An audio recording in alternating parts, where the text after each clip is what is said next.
ধন্যবাদ শানপুকুর অঞ্চল কমিটিকে। শানপুকুর অঞ্চল কমিটির উদ্যোগে আজকে স্বেচ্ছায় রক্ত অর্পণ শিবির।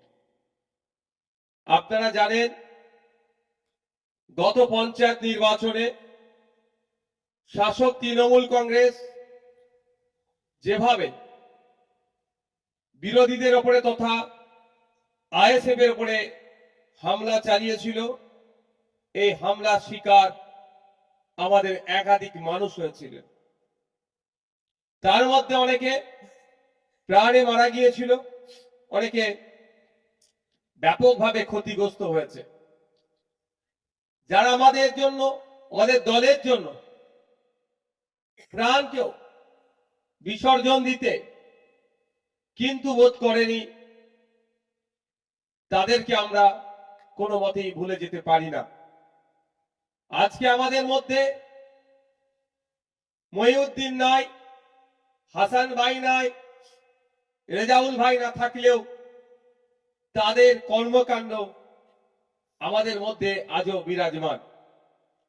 আমরা ইন্ডিয়ান সেকুলার ফ্রন্ট ভাঙড় বিধানসভার বিভিন্ন অঞ্চল নেতৃত্বরা ডিসাইড করলাম যে আমাদের জন্য এই জেলা পরিষদের আমরা মেম্বার হতে পেরেছি, আমরা পঞ্চায়েতের মেম্বার হতে পেরেছি, সমিতির মেম্বার হতে পেরেছি। আমাদের জন্য যারা জীবন পর্যন্ত দিয়ে দিয়েছেন তাদেরকে আমরা কোনো মতেই ভুলে যেতে পারি না। বছরে একটা দিন আসবে, জুন মাসের 11 তারিখ আসবে, অমুক অমর রহে বলে তার ছবিতে একটা মালা পরিয়ে দেব, শুধু এই কাজ আমরা করি না। আপনারা খোঁজ নিয়ে দেখতে পারেন পরিবার পরিজনের সাথে আমাদের কতটা সম্পৃক্ত আছি রাজনৈতিকভাবে। দ্বিতীয়, সারা 365টা দিনই আমরা আমাদের হাসান, আমাদের রেজাউল, আমাদের মহিউদ্দিনকে আমরা বুকে আগলে রেখেছি। তাই আজকে আমরা আমাদের মধ্যে হাসান নাই, মহিউদ্দিন নাই, রেজাউল নাই তো কি হয়েছে, তাদের কর্মকাণ্ড তাদেরকে আমাদের মধ্যে জীবিত করে রেখেছে। তারা সেই দিনকে বুক পেতে দিয়েছে, মাথা পেতে দিয়েছে, শাসকের দুষ্কৃতীদের গোলা ছুরি ছোড়া গুলির কাছে তারা হয়তো জীবন দিয়ে পরাজয় হয়নি, জীবনটা গিয়েছে, তারা কিন্তু জয়ী হয়ে আছে, আমাদের হৃদয়ে তারা জয়ী হয়ে বাস করছে।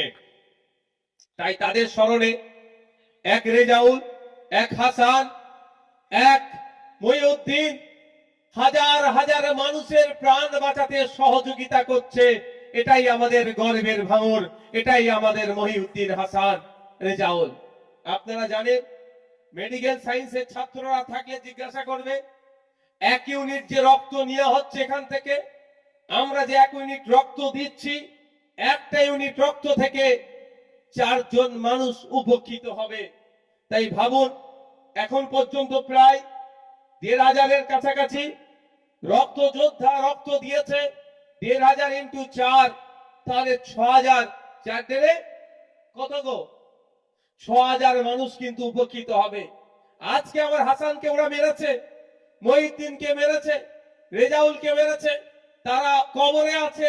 সেখান থেকেও কিন্তু তারা দুনিয়াবি জীবনে যে সৎ কাজের জন্য এগিয়ে গিয়েছিল, ন্যায়কে প্রতিষ্ঠার জন্য এগিয়ে গিয়েছিল, অন্যায়ের বিরুদ্ধে লড়াই করার জন্য এগিয়ে গিয়েছিল, তার প্রমাণ যে তারা সঠিক আছে। তারা আজকে কবরে শুয়ে থাকলেও তাদের কর্মকাণ্ডের জন্য, তাদের স্মৃতিতে আমরা যে কাজ করছি, এখন পর্যন্ত শুধু শানপুকুর অঞ্চল থেকে যে রক্তদাতারা রক্ত দিচ্ছে, 6,000 মানুষ উপকৃত হবে। তাহলে ভালো কাজ করলে সেটা তার কন্টিনিউ হয়। আজকে এই মঞ্চ থেকে আমরা আমাদের যে আগে যারা মায়েরা আছেন, এদিকে বাম দিকে জায়গা আছে, ওখানে অনেক মায়েরা দাঁড়িয়ে আছে, ভলেন্টিয়ার ভাই যারা আছে তারা মায়েদেরকে এদিকে পাঠিয়ে দিন তো আস্তে আস্তে। ভলেন্টিয়ার আপনারা বসুন, ভলেন্টিয়ার ভাইরা করে নেবে ওটা। মায়ের এদিকে জায়গা আছে, এদিকে চলে আসুন, অনেকটা জায়গা আছে, ওখানে ভিড়ে দেখতে অসুবিধা হবে। আজকে আমাদের মঞ্চ থেকে রেজাউল, শহীদ রেজাউল, হাসান, মহিউদ্দিনকে আমরা স্মরণ করি।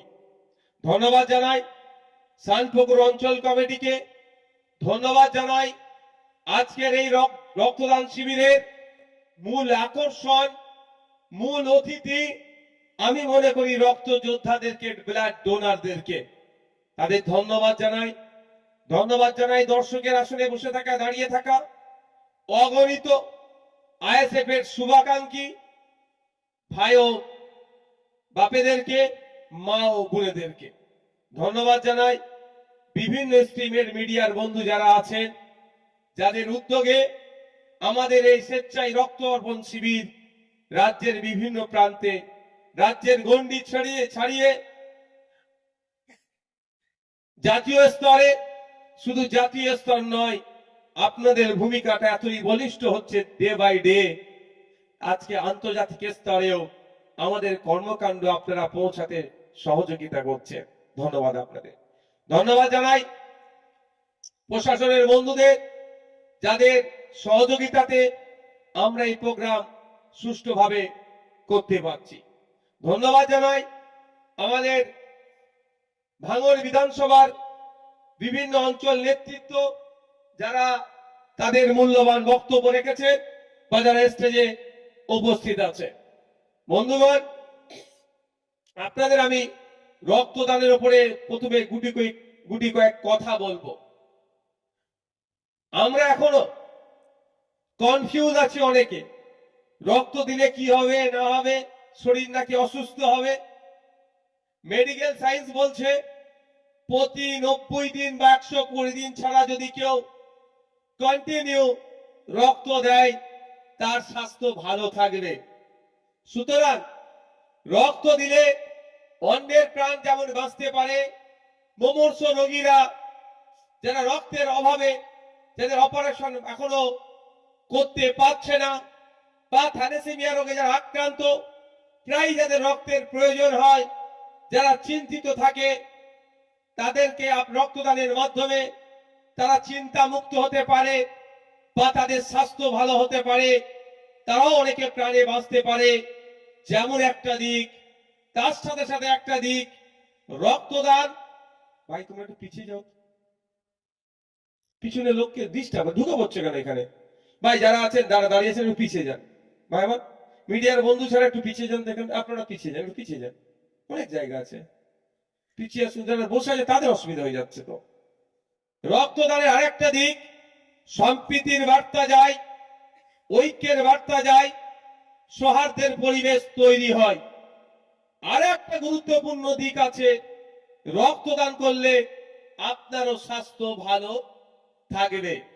এই তৃতীয় পার্টটা নিয়ে আমি একটু চর্চা করবো আপনাদের সাথে। কারণ মেডিকেল সায়েন্স কি বলছে, সারা পৃথিবীতে 10টি ভয়ঙ্কর রোগ আছে। সেই 10টি ভয়ঙ্কর রোগের মধ্যে 2টি ভয়ঙ্কর রোগের সাথে আমরা অনেকে পরিচিত। একটা ভয়ঙ্কর রোগ হচ্ছে ক্যান্সার, দ্বিতীয় ভয়ঙ্কর রোগটা হচ্ছে স্ট্রোক। আমরা আজকাল দেখছি ক্যান্সারের আর বয়স সীমা থাকছে না, আর স্ট্রোকের আর বয়স্ক বা বৃদ্ধারা স্ট্রোকে আক্রান্ত হয়েছে, ওটাও আর মানদণ্ড থাকছে না। এখন আমরা কি দেখছি, যে আপনার ইয়াং ছেলে মেয়েরাও স্ট্রোক রোগে আক্রান্ত হচ্ছে বা ক্যান্সারও আক্রান্ত হচ্ছে। এর থেকে পরিত্রাণ পাওয়ার জন্য মেডিকেল সায়েন্স এক উচ্চ নির্দেশিকা দিয়েছে, কিভাবে আপনি ক্যান্সার থেকে পরিত্রাণ পেতে পারেন, কিভাবে আপনি স্ট্রোকের থেকে পরিত্রাণ পেতে পারেন। এক উচ্চ নির্দেশিকা আছে, কিন্তু ওই নির্দেশিকাগুলো আমরা হয়তো অনেকে অক্ষরে অক্ষরে পালন করার চেষ্টা করলেও সময়ের জন্য, ব্যস্ততার জন্য, কাজকর্মের জন্য, পরিবারের জন্য, পেশাগত কারণে আমরা সেটাকে সঠিকভাবে মেনে চলতে পারি না। কিন্তু এই ক্যান্সার থেকে পরিত্রাণ পাওয়ার রাস্তাও আছে। এই স্ট্রোক থেকে পরিত্রাণ পাওয়ার রাস্তাগুলোর মধ্যে একটা অন্যতম রাস্তা নিয়মিত রক্তদান করা। তাই আপনাদেরকে বলবো, যারা এখনো ভাবছেন রক্ত দেব কি দেব না, রক্ত দিলে কি হবে না হবে, আমি তাদের কাছে অনুরোধ করছি, মেডিকেল সায়েন্সকে একটু ফলো করুন। মেডিকেল সায়েন্স বলছে প্রতি 120 দিন ছাড়া যদি আপনারা নিয়মিত রক্তদান করেন, তাহলে আপনার ক্যান্সারের ঝুঁকি কমে যাবে। প্রতি 120 দিন ছাড়া যদি আপনি নিয়মিত রক্তদান করেন, তাহলে আপনার স্ট্রোকের ঝুঁকি কমে যাবে। আপনারা শুনলে অবাক হবেন বা অনেকে জানেন, আমি রিমাইন্ডার হিসাবে আপনাদেরকে জানাচ্ছি, বা যারা জানেননি তাদেরকেও জানানোর চেষ্টা করছি। 100 জন মানুষ যদি স্ট্রোক রোগে আক্রান্ত হয়, যারা মারা যাচ্ছেন বা যারা বেঁচে আছেন তাদের মধ্যে 80% মানুষ কর্মক্ষমতা হারিয়ে ফেলে। অর্থাৎ যারা স্ট্রোক রোগে আক্রান্ত হলো, হায়াত থাকার জন্য, আয়ু থাকার জন্য সে বেঁচে গেল, এমন মানুষের মধ্যে 80% চিরতরের জন্য কর্মক্ষমতা হারিয়ে ফেলে। সে, যদি আমি কোড আনকোড বলি, পঙ্গু হয়ে যায়। তাহলে এই রোগ থেকে আপনাকে আমাকে যদি মুক্তি পেতে চাই, তাহলে আপনাকে আমার উচিত হবে নিয়মিত আমরা রক্তদান করি। তাহলে রক্ত দিলে আপনার স্বাস্থ্য ভালো থাকবে আর 4টে মানুষও উপকৃত হবে। তাই বন্ধুগণ, যারা এখনো ভাবছেন রক্ত দেবো কি দেব না, রক্ত দিলে কি হবে, এই হবে সেই হবে, তাদেরকে বলবো আপনি রক্ত দিলে আপনার রক্ত থেকে 4 জন মানুষ উপকৃত হতে পারে। যেমন ঠিক আপনি রক্ত নিয়মিত দিলে আপনার স্বাস্থ্য ভালো থাকবে। আর একটা ছোট্ট তথ্য দিয়ে যায়, এই রক্ত দিলেন আপনি, আজকে রক্ত দিচ্ছেন, ম্যাক্সিমাম 18 থেকে 22 দিনের মধ্যে নতুন রক্ত আপনার শরীরে তৈরি হয়ে যাবে, ওটা ফুলফিল হয়ে যাবে। এখানে যদি মেডিকেল সায়েন্সের ছাত্ররা থেকে থাকেন বা মেডিকেল পেশার সাথে কেউ যদি যুক্ত থেকে থাকেন, তাদেরকে জিজ্ঞাসা করুন, এদিকে ভলেন্টিয়ার কি আছে, যদি কেউ যুক্ত থেকে থাকেন তাদেরকে জিজ্ঞাসা করুন যে নতুন শরীরে নতুন রক্ত জন্ম হলে তার লাভ বা না লস। যখনই শরীরে নতুন রক্ত তৈরি হবে, জানবেন রক্তটা সার্কুলেট হচ্ছে। এটা যত রক্ত সার্কুলেট হবে তত আপনার স্বাস্থ্য ভালো থাকবে। শরীরে যত নতুন রক্ত তৈরি হবে, আপনার রক্ত না জমাট বাঁধলে আপনার স্বাস্থ্য ভালো থাকবে এবং রোগ কম হবে। তাই যারা ভাবছেন, আমি তাদেরকে অনুরোধ করছি, ভারী খাবার খাবেন না, হালকা কিছু খাবার খান। আসুন আমাদের শানপুকুর অঞ্চল কমিটির উদ্যোগে শহীদ হাসানুজ্জামান, শহীদ মহিউদ্দিন, শহীদ রেজাউল, হাসানুজ্জামান আমাদের দেগঙ্গাতে, শহীদ হাসান মোল্লা, শহীদ রেজাউল গাজী, শহীদ মহিউদ্দিন মোল্লার স্মরণে আমরা যে রক্তদান শিবির করছি, আসুন আমাদের এই রক্তদান শিবিরে আপনারা রক্ত দিন। সামাজিক বার্তা যেমন যাবে, সাথে সাথে আপনি একজন স্বাস্থ্য সচেতন ব্যক্তি, তার প্রমাণটাও এখান থেকে হবে। তা বন্ধুগণ, চর্চা করার অনেক বিষয় আছে, আমি শুধু এতটুকুই বলবো এই বিষয়ে আমাদের হাসান ভাইদেরকে নিয়ে। আমাদের হাসান ভাইদেরকে যারা খুন করেছে, মূল হোতাদের মধ্যে একজন কিন্তু জেলের ভাত খেয়েছে। আর আমি বলে যাই আপনাদের, আমি একটা কথা বলে যাই, এটা ভালো করে আপনারা জানেন যে নওশাদ সিদ্দিকী ছেড়ে দেওয়ার ছেলে নয়। মূল নেতৃত্বতে যারা ছিলেন তাদের মধ্যে একজনকে জেলের ভাত খাওয়ানো হয়েছে। যে মামলায় জেলের ভাত খেয়েছে, ওই মামলায় আরো অনেক মূল হোতা এখনো বাইরে ঘুরছে। আমি আপনাদের কথা দিতে পারি, আজ নয়তো কাল তাদেরকেও কিন্তু জেলের ভাত আইএসএফ খাওয়াবে, ছাড় হবে না। এখন শাসক দলে আছে, শাসক দলের অ্যাডভান্টেজ নিয়ে ঘুরে বেড়াচ্ছে। আপনারা নিশ্চিত থাকুন, আজকে যে নিচে আছে কালকে সে উপরে উঠবেই কালের ক্রমে। আর কালের ক্রমে আজকে যে উপরে আছে আগামীতে সে নিচে নামবেই। একটা সময় ছিল এমন বড় বড় ডায়লগ দিত, যেখানে চাটা ফেলতে দেওয়া যাবে না, চা খাবে, একটা বসার চেয়ার দেবে না, বিশ্ব বাংলায় গেট পার হতে দেবে না, 6 লেনের আশপাশে আসতে দেবে না বলে আইএসএফ তথা সংযুক্ত মোর্চার বিধায়ককে যারা হুমকি দিয়েছিল, আজকে দেখুন কালের ক্রমে রাজনীতির ইতিহাসে তারা ঠাঁই হয়ে গিয়েছে। তাই আপনাদের বলি, ধৈর্য ধরুন, আইনকে মান্যতা দিন, সঠিক পথে চলুন। দিনের শেষে সংবিধানের জয় হবে। কোন নটোরিয়াস ক্রিমিনাল সংবিধানের সাথে পেরে উঠতে পারেনি, আর পারবেও না। কিন্তু ধৈর্য ধরতে হবে। আপনি আজকে গাছ লাগিয়ে সকালে আলু লাগালেন, এখন আলু সিজন তো নাকি, এই তো এখানে আলু লাগানো আছে না, আলু লাগিয়েছেন, সকালে লাগিয়েছেন আলুটা, সন্ধ্যাবেলায় যদি ওই আলুকে দিয়ে খোঁচা দিয়ে দেখেন আলুটা বেড়েছে না কমেছে, তাহলে ওই গাছটা আলুটা আর হবে না, পচে যাবে। ওকে সময় দিতে হবে। আলুটা লাগিয়েছেন, আলু থেকে বীজ তৈরি হয়েছে, গাছ হবে, গাছ ওপর দিকে মাটির ওপরে বাড়বে, নিচে আলু, মাটির নিচে আলু বড় হতে থাকবে। নির্দিষ্ট সময়ের পরে আপনি সেই মাঠে যাবে, যেই যে কাজ করা দরকার, সময়ের সাথে সাথে সেচের ব্যবস্থা যেটা আছে সেটা দিতে হবে, সারের ব্যবস্থা থাকলে সার দিতে হবে। নির্দিষ্ট সময়ের পরে আপনি একটা ছোট্ট একটা তিন মুখ আলু লাগালেন কেটে, দেখবেন ওটা থেকে একটা আপনার বড় পুষ্ট খাওয়ার উপযুক্ত আলু হয়ে গিয়েছে। নিশ্চিতভাবে তাকে নির্দিষ্ট টাইম তার পেছনে দেওয়ার জন্যই তো হয়েছে। তাই আপনাদেরও বলবো, এখন অনেকে হই হই করবে, অত ভেঙে পড়ার দরকার নাই। আপনারা একটু ধৈর্য ধরুন, গাছ অনুযায়ী সময় দিতে হবে। ঠিক একইভাবে আলু চাষ করতে গেলে একটা নির্দিষ্ট সময়ের পরে আলু তুলতে হয়। ধান চাষ যারা করে নির্দিষ্ট সময়ের পরে তারা তোলে, যারা কফি চাষ করে বা যারা ধনেপাতা বা আরো যেগুলো যা সবজিগুলো আছে, সবের কি এক সময় লাগে? ভাই একটু বলবেন, সময় আলাদা আলাদা লাগে। তো যে যেরকম টোপ খাবে তাকে সেই রকম অপেক্ষা করতে হয়। তবে একটা কথা বলে যাচ্ছি, সবজি যখন লাগিয়েছি সেটা ভালো করে বাড়িতে তুলে নিয়ে যাব। আর আমাদের ছেলেদেরকে যারা খুন করেছে তাদেরকে জেলের ভাত খাওয়াবোই খাওয়াবো।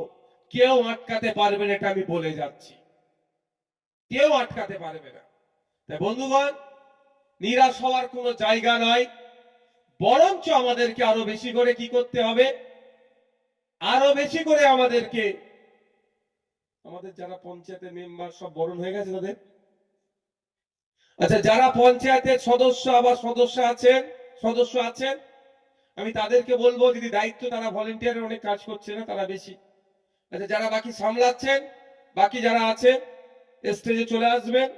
আমাদের যারা নেতৃত্বরা আছে তাদেরকে এই সাথে সাথে বরণটাও করে নেবে না, যারা আছে বাকি যারা চলে আসবে, বা বিভিন্ন নেতৃত্ব যারা আছে। তাই আপনাদের বলবো, নিরাশ হওয়ার প্রয়োজন নাই, সংবিধানের উপরে ভরসা রাখুন।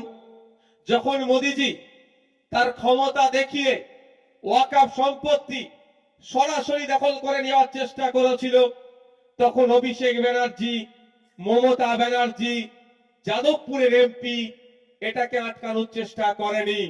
সংবিধানের উপরে ভরসা করে এই ভাঙড়ের বিধায়ক সুপ্রিম কোর্টে গিয়ে মাদ্রাসা, মসজিদ, ঈদগাহ, কবরস্থানকে বাঁচাতে হবে, ওয়াকফ সম্পত্তি বাঁচাতে হবে, ছুটে গিয়ে মামলা করেছে। এখনো পর্যন্ত আপনার এলাকার মাদ্রাসা, মসজিদ, ঈদগাহ, কবরস্থান যে সুরক্ষিত আছে, তথা ওয়াকফ সম্পত্তি যে সুরক্ষিত আছে, এটা আপনারা জোর গলায় বলতে পারেন রাজ্যের মুখ্যমন্ত্রী মমতা ব্যানার্জির জন্য নয়, ভাঙড়ের বিধায়ক নওশাদ সিদ্দিকীর জন্য। হ্যাঁ, আমি জোর গলায় বলছি। আজকে তৃণমূলের বন্ধুরা আমাদের অনেক সমালোচনা আলোচনা করছে, তাদেরকেও বলতে চাই, আপনার আব্বুর কবরটা, আপনার আম্মুর কবরটা, আপনার দাদুর কবরটা, আপনার দাদিমার কবরটা, আপনার নানার কবরটা, আপনার নানিমার কবরটা যে সুরক্ষিত আছে, এটুকু মাথায় রাখুন। আর মমতা ব্যানার্জি, অভিষেক ব্যানার্জি করেনি এই মামলা সুরক্ষিত রাখার জন্য, নওশাদ সিদ্দিকীদের মতো কোটি কয়েক মানুষের মামলা করার জন্য। এখনো তৃণমূলের নেতার বাপের কবরটাও সুরক্ষিত আছে। ওরা আমাদেরকে নিয়ে সমালোচনা আলোচনা করে। ওদের অধিকার নাই, তারপর